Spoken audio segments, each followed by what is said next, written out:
Sexta-feira da 14ª semana do Tempo Comum, memória de São Bento Abade.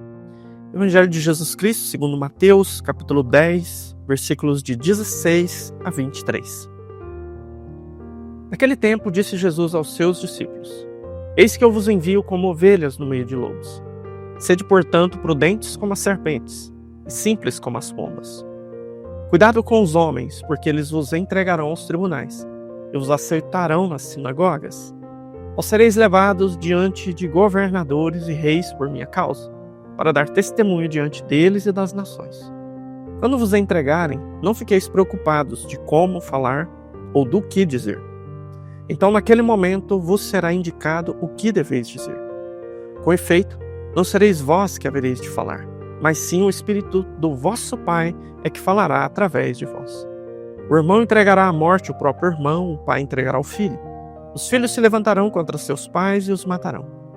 Vós sereis odiados por todos por causa do meu nome. Mas quem perseverar até o fim, esse será salvo. Quando vos perseguirem numa cidade, fugi para outra. Em verdade vos digo, vós não acabareis de percorrer as cidades de Israel, antes que venha o Filho do Homem. Amados irmãos e irmãs, esse evangelho onde Jesus faz aqui uma profecia de como que seriam tratados os cristãos, ele está sendo ouvido de primeira vez por cristãos que estão vivendo uma situação exatamente como essa que está sendo aqui narrada. A gente tem aí uma data aproximada de quando o evangelho de São Mateus foi escrito, por volta ali do ano 70 da era cristã. É exatamente a época em que os cristãos estão padecendo de uma perseguição terrível e estão sendo assassinados, martirizados, são jogados no circo, são comidos pelas feras. Então, é interessante pensar que os apóstolos ouviram isso e talvez isso não fez muito sentido, Mas por que vão fazer isso com a gente, Mas os primeiros cristãos que estão ouvindo este evangelho sendo pregado, como esse evangelho foi consolador para eles. Saber que Jesus falou que seria assim, que não estava fora do esquema e que realmente eles seriam recompensados por isso. Talvez o evangelho não faça muito sentido para nós hoje, como talvez não fez no ouvido daqueles apóstolos quando ouviram pela primeira vez, porque nós não vemos esse tipo de perseguição. Bom, pelo menos não aqui no Brasil, Mas em países tomados pelo regime comunista, sim, os cristãos ainda são mortos com requintes que nem a profecia de Jesus trouxe como possibilidade. E o que então pode trazer para nós como factual deste evangelho? Saber que no fundo, na prática, talvez não tenhamos o martírio que foi aqui apresentado, talvez não estejamos sejando entregues à morte, mas ser cristão hoje continua tendo um preço. Ser fiel a Cristo hoje continua sendo exigente. Existe uma expressão chamada o martírio branco. O martírio vermelho é o derramamento do sangue, Realmente dar a vida por Cristo. Mas existe um martírio silencioso, discreto, que você pode padecer pelo simples fato de fazer as escolhas corretas. Você pode aí estar no meio de uma conversa, as pessoas apresentando as suas opiniões, e você no meio daquela conversa apresenta uma opinião contrária, porque você é cristão, porque você é católico. Você diz, olha, eu não penso assim, eu penso assim, porque eu sou católico. Pode ser que você vai ser motivo de riso, de chacota.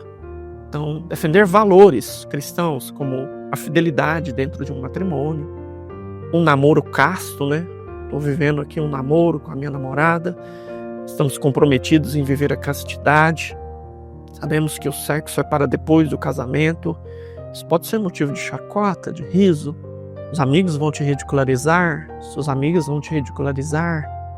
Então, quando nós nos posicionamos diante da verdade e começamos a fazer escolhas e as pessoas olham as nossas escolhas, sim, nós ainda assim podemos ser ridicularizados. E isso, talvez não vamos ser perseguidos à morte, ao derramamento do sangue, mas talvez essa ridicularização possa doer tanto quanto, dependendo das circunstâncias, talvez até mais. Nós vamos mais além um pouquinho, dependendo do ambiente que você está. Se você se posicionar diante da sua fé, Pode ser que você tenha que nadar contra a maré. Vamos pensar, por exemplo, num comércio.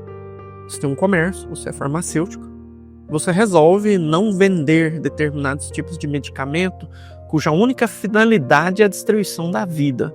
Vamos pensar, por exemplo, na pílula do dia seguinte. Não vou falar de todos os anticoncepcionais, porque os anticoncepcionais podem ser utilizados como medicamento para determinadas enfermidades, e a pessoa estando livre de relações sexuais, vamos supor que é uma pessoa solteira, então não existe problema nenhum ela se servir de um medicamento que tem como efeito um aborto, só que essa pessoa não está tendo relações sexuais com outra pessoa, então não vai acontecer aborto, então é medicamento. Mas pílula do dia seguinte, ninguém compra pílula do dia seguinte por conta de outra finalidade. A pessoa vai atrás desse medicamento porque ela teve uma relação sexual irresponsável, ela está com medo de ter ficado grávida e ela não quer ficar grávida, ou ela não quer permanecer grávida. Então ninguém toma uma pílula do dia seguinte se não for para fazer um aborto. Se não é um aborto de fato, é pelo menos um aborto intencional. Então eu, no meu estabelecimento, resolvo não vender esse tipo de coisa. Tem um preço. Pessoas vão entrar ali procurando esse medicamento e não vão encontrar. E talvez ela poderia comprar outras coisas. E talvez ela poderia voltar no outro momento como um cliente, mas provavelmente ela não vai voltar. Mas é um preço que eu posso decidir pagar ou não. Eu vou favorecer que pessoas irresponsáveis continuem matando vidas, ou eu vou me posicionar diante da minha fé, certo? Então, um exemplo. Mas você pode pensar em outros nos quais você esteja submetido, né? Então, peçamos a Deus a graça para que nós sejamos fiéis. Não estamos padecendo um tipo de perseguição física, mortal, mas não é mamão com açúcar ser católico nos nossos tempos de hoje, não.